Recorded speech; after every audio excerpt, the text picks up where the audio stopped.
Hey everyone, welcome back. Before we get started, I need to give some warnings here. There's a lot of sexual abuse of minors in a couple of these stories.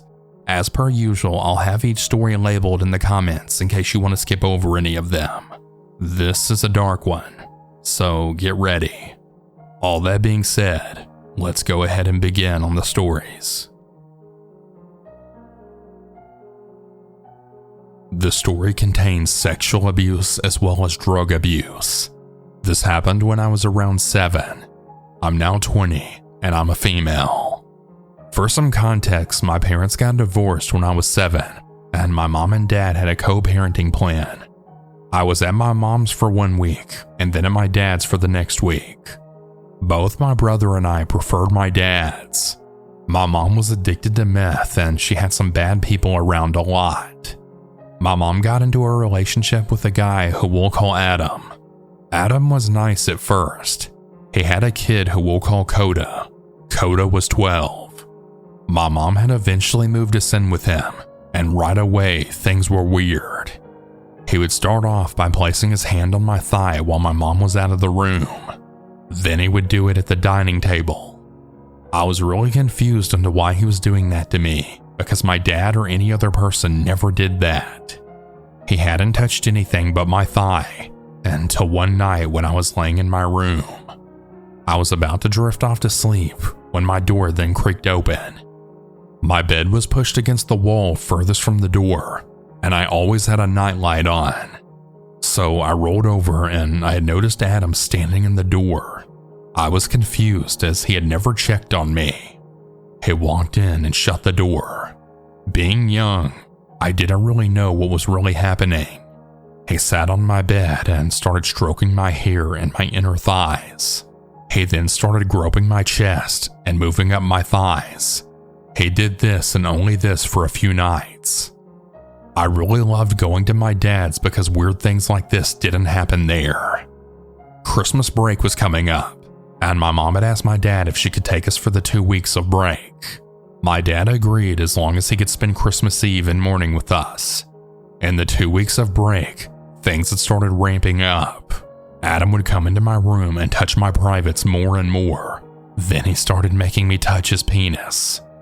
Now, the day before we went to my dad's for Christmas, my brother and my mom had to go to a meeting for my brother. I couldn't go with them, so I had to stay with Adam and Kota. Up until this point, Adam was the only one touching me, but it all changed on this day. I was laying on the couch watching a show when Adam had sat down beside me and had started slipping his hand into my pants. Kota had came out of his room catching Adam touching me. Kota watched how Adam was touching me.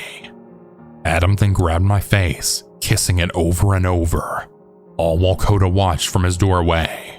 Adam then unbuttoned his pants and pulled them off, still touching my privates.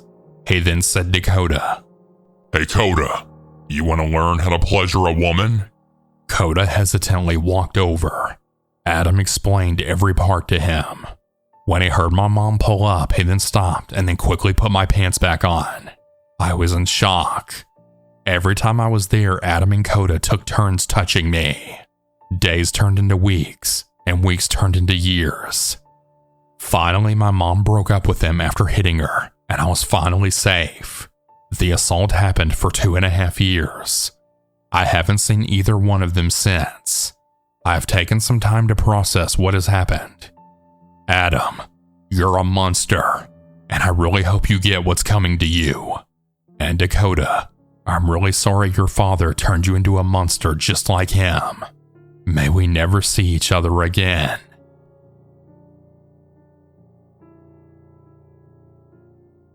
I should start off by saying that this isn't my story.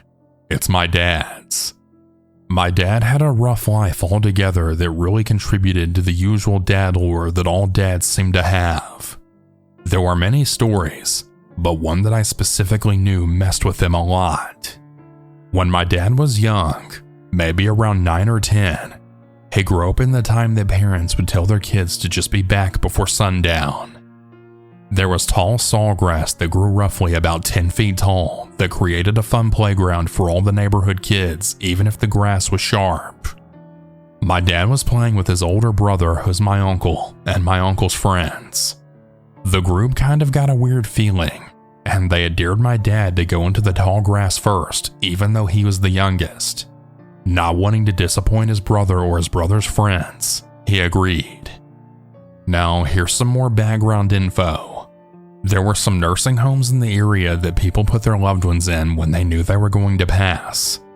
Some of the elderly people didn't like the idea of dying in some facility alone, and sometimes they would escape. Back to the story. My dad had climbed through the sawgrass and was then horrified by the sight that he had just stumbled upon. There was a man clearly dead lying face up in the grass. Half of his face had a smile on it, while the other half was completely eaten by critters and vultures, showing an exposed skull.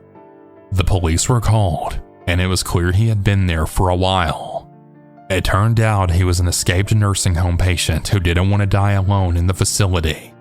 So he ran away and found a place that he could look up into the sky as he passed.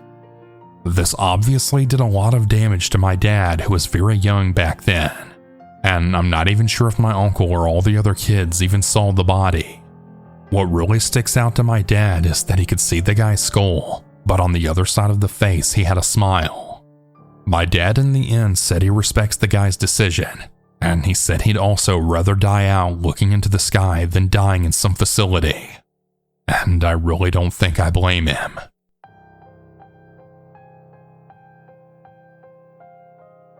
I'm a female.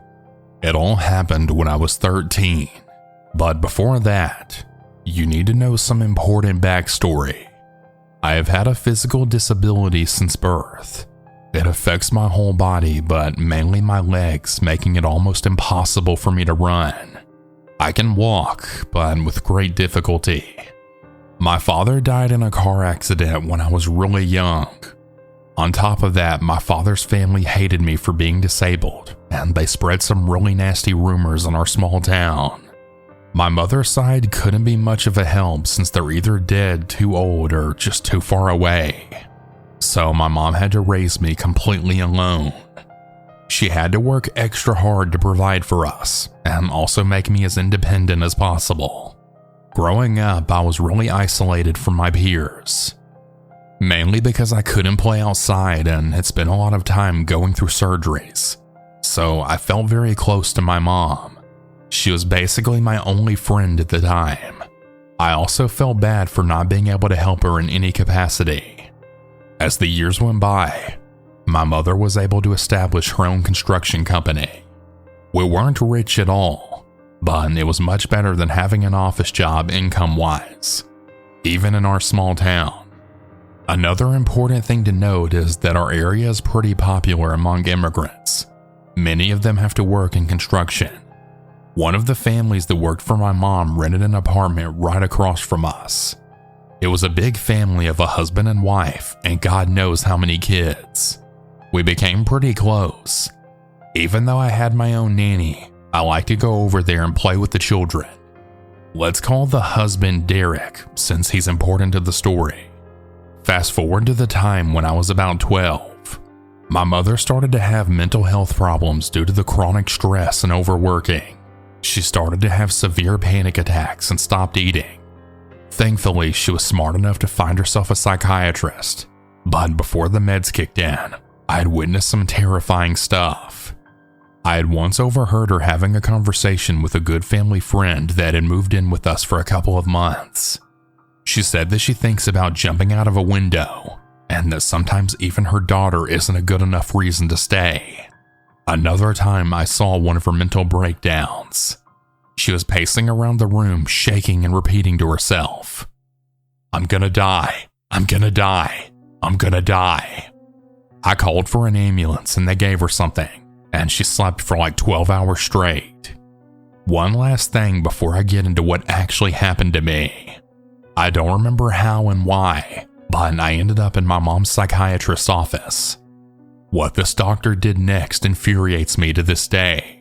They had started to talk about my mom's mental health, and the doctor said to my mom, "If a severe panic attack like this happens ever again, I'm not sure I'll be able to pull you out." Looking back, I'm absolutely appalled at what this woman did. She had no right to discuss her client with anyone else in the room, let alone her client's child. My situation could have played completely differently if not for this horrendous comment. Alright, now here's the story. I was 13 when we moved in our house. Remember Derek? Well, my mom had hired him to do renovations. That's when I met my abuser, Kyle. Kyle was Derek's older brother that had recently moved to the country with his family. He was around 45. I immediately didn't like him. I didn't even know why. I was on good terms with Derek's family, and Kyle seemed like a nice guy on the outside. But my gut feeling screamed that this man was very bad news. For a while, everything was fine.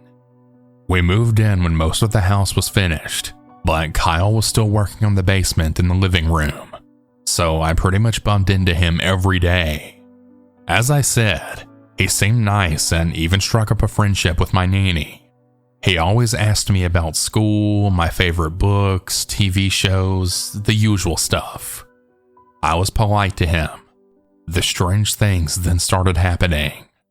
He wrote me letters and he would tell me to hide them from my mom. Tons and tons of handwritten messages. I never read them. I just thought, nah, that's weird. And then I threw them away without ever mentioning it to anyone. He started calling me his little princess. He would tell me sob stories about how he was enslaved and abused in the past with graphic descriptions. All I thought at the time was, why are you telling this to a 13-year-old? Look, I know that this shit happens everywhere, and immigrants, illegal or not, are very vulnerable. It might have really happened to him, but telling it to me at the time, it was just a ploy to get sympathy and to make me trust him more. I never discussed this with anyone. I just thought there was nothing to talk about. One day when we were alone, Kyle had pinned me to a wall and kissed me. While his hands were all over my body, I frantically thought, I can't push him off, he's too heavy. I can't kick him because I'm not able to lift my legs. What if I push into his eyes with my fingers? And then what? They're steps. I never get down from our porch quickly enough. Then what stops him from raping and killing me? While all of this was going through my head, Kyle would periodically stop and complain that I didn't open my teeth so he could stick his tongue in my mouth, so that we could kiss like adults, as he said. Long story short, I managed to get him out of the house with promises of eternal love.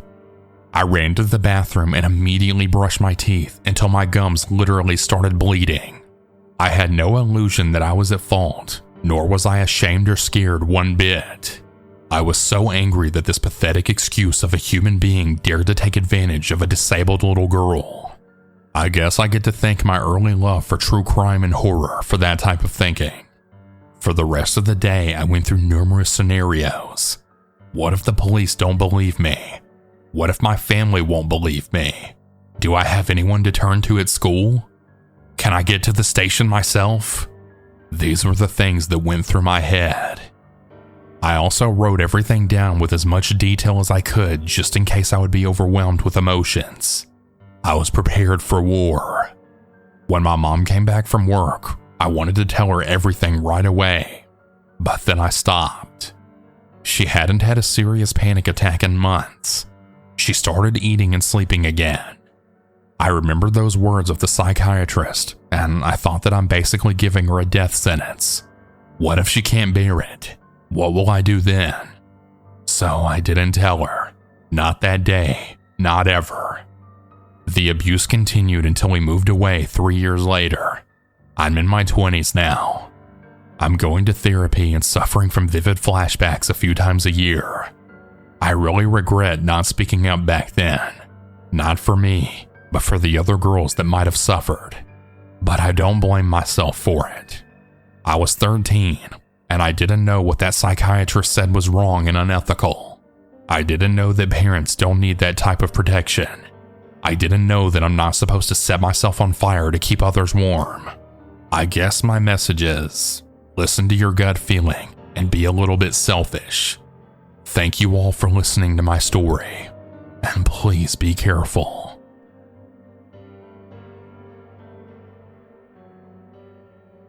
There are so many things I wish I could have changed. When I was around 14, I had this one teacher who always tried to include me in things, but I always said no because I didn't enjoy socializing, and because I didn't have a phone at the time because my parents thought it was a waste of money. A couple of days before the incident, she told me she wanted me to go on a trip with her and another group of kids. She said that she had thought to invite me because she needed more people in order to get the school to purchase the tickets. Reluctantly, I agreed. She told me when the trip would be and that I would have to walk to a community center at around noon. When I got there, I realized that I was at least 3 minutes late. At that point, I figured they left me, so I chose to go back home. There weren't any buses passing, and I didn't have the patience to wait, so I chose to walk. After a couple of blocks, I had reached another bus stop. I stopped for a second and chose to wait for it. A man then stops in front of me. There was nothing weird or odd looking about him, so I stayed. When the bus gets there, I start to move towards the bus, but then I feel a pair of fingers on my wrist. I look behind me and the person's holding on to me. Then the bus leaves. I didn't know this man, and I think that's what scared me more. The man then pulls over a cab and he tells me to get in. I didn't move, and then he pushed me towards it. I didn't know what to do or what to say. I had never felt so useless before, and I had no idea what the guy next to me wanted to do with me. While we're in the cab, the man turns to me and then mouths, "I love you," and I looked away. My childhood was far from normal, so I never showed emotions to things I didn't like. The cab pulls to a stop, and the man turns to me and then whispers, "Get out." I then get out and the cab drives away. He then grabs me and he starts to take me to a pair of apartments, then leading me inside. At this point, I just accepted my fate, and I knew I wouldn't come out of it unharmed. He opens a door and he tells me to get inside. In that moment, I decided that I couldn't let myself be used by someone I didn't know. I refused and then said that I needed to get home. I started to slowly back away while still looking at him. He reaches forward and then grabs my hand, pulling me forward. I stand my ground and choose to lean back, putting all my body weight in my back and legs instead of my hands. I'm not really strong, so in that moment, I could do nothing more but pray that my strength was enough. He gives in. I start running to the stairway and open the door and then sprint down the stairs, but he catches up. I then hear the sound of a snip before I'm able to say or do anything. He holds my head forward and covers my mouth. He starts to continue cutting. I thought he was cutting my clothing, but then I saw a strand of my hair fall in front of me. I then knew that he had cut my hair.